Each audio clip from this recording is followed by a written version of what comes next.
Vous souvenez-vous? Le Grenelle de l'environnement, il y a 4 ans. Allons, vous vous souvenez certainement. L'effet soufflé qui se dégonfle, avec très peu d'annonces et encore moins de changements. Une des annonces fortes qui avait été faite, c'était la réduction de 50% de l'utilisation des pesticides. Pour le second pays utilisateur au monde, à l'époque, c'était vraiment ambitieux.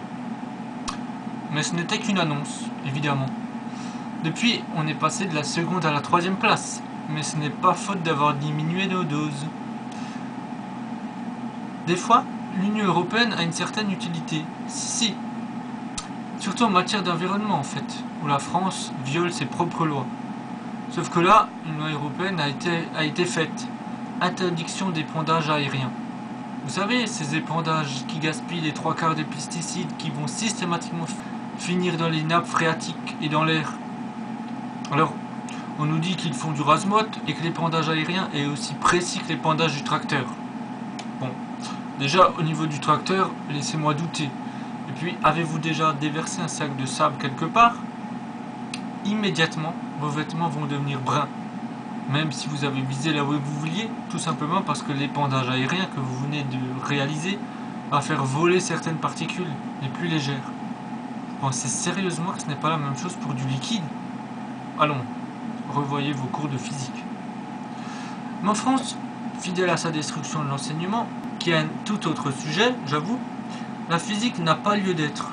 Et sitôt la loi appliquée, sitôt les dérogations pleuvent, aux grandes dames de toute personne sensée, et des apiculteurs en première ligne.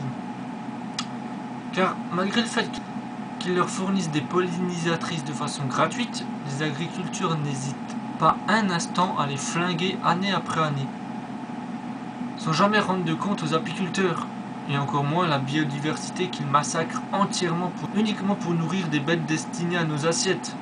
Car le maïs, en majorité, ce n'est pas pour notre propre consommation, rappelons-le. Vous savez ce que je ferais, moi? Mais à la place des agriculteurs, je quitterais sur le champ, justement, les champs qui empoisonnent les abeilles.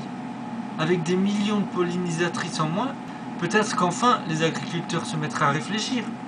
Parce que, je suis désolé, mais les méthodes actuelles, le dialogue et les procès, n'aboutissent à rien. Ou alors, si, mais ça dure des années et des années, pour très peu de résultats. Alors, aux grands mots, les grands moyens, non?